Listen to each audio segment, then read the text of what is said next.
Pues soy Pilar Alguacil y quería introduciros en el tema de cómo tributaría una sección de explotación comunitaria de la tierra dentro de una cooperativa agroalimentaria.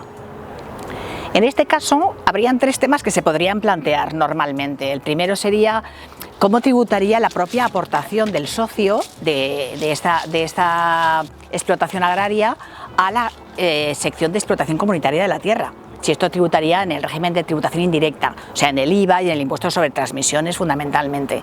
La segunda cuestión que se nos puede plantear es cómo tributa o qué efectos tiene las rentas que la cooperativa le paga al socio por esa aportación. Y eso tanto en la tributación del socio como de la cooperativa. Y por último, la tercera cuestión que se nos puede plantear es, por constituir esta sección de explotación comunitaria, ¿la cooperativa podría perder la protección fiscal o incluso la especial protección fiscal?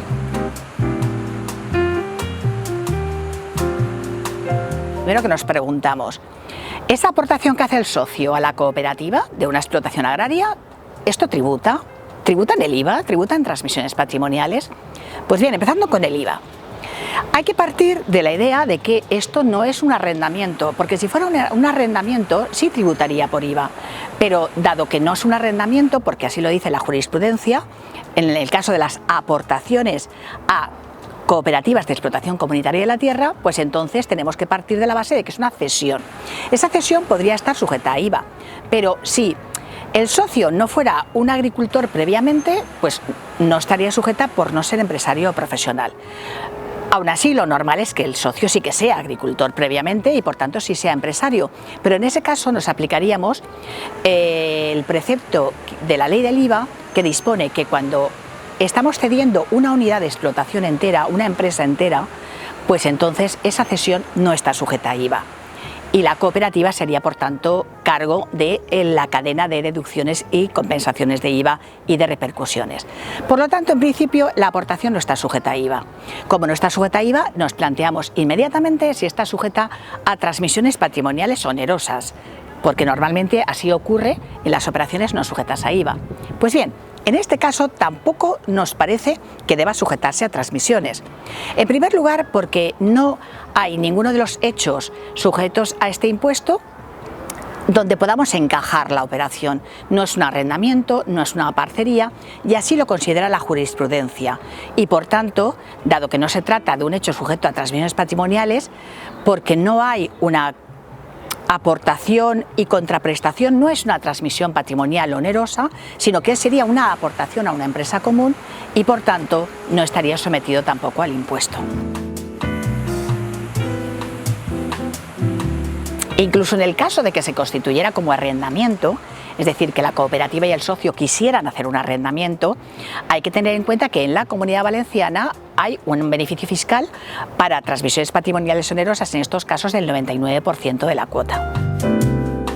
Después nos plantearíamos, bueno, ¿y qué efectos fiscales tiene también el pago de la renta al socio? Es decir, la cooperativa le abonará dinero al socio.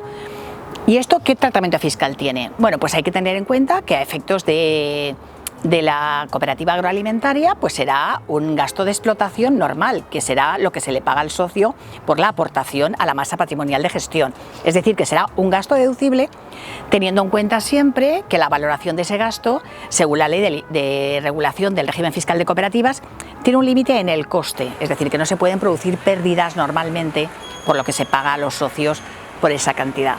Pero por lo demás es un gasto en su impuesto sobre sociedades. ¿Y en el impuesto sobre la renta del socio cómo tributaría? Bueno, pues aquí cabrían dos posibilidades, ¿vale? En el caso del arrendamiento está claro que es una renta de capital inmobiliario, pero si no es un arrendamiento, sino que el socio mantiene la titularidad de la explotación junto con la cooperativa, en ese caso se trata de una renta de actividad económica. La diferencia es muy importante porque cuando hay una actividad económica el socio puede aplicarse la estimación objetiva, mientras que en las rentas de capital inmobiliario no. Para el caso de las cooperativas de explotación comunitaria de la tierra, y el mismo caso se aplica a la doctrina administrativa, para el caso de las aparcerías, que sería el contrato más parecido, en estos casos el socio mantendría la cotitularidad de la explotación y por tanto las rentas obtenidas serían de actividad económica y podría aplicarse en su caso la estimación objetiva singular.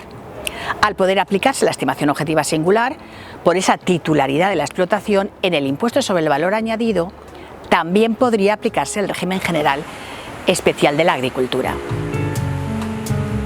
Lo normal sería que el socio de esta sección podría aplicarse la estimación objetiva singular en renta, en el IRPF, y el régimen de la agricultura en el impuesto sobre el valor añadido. La última pregunta que nos formularemos seguramente será: ¿y la cooperativa puede seguir siendo fiscalmente protegida? Pues no vemos ninguna razón para que no. O sea, el montar una sección de explotación comunitaria de la tierra no implica ninguna causa de pérdida de la condición de fiscalmente protegida.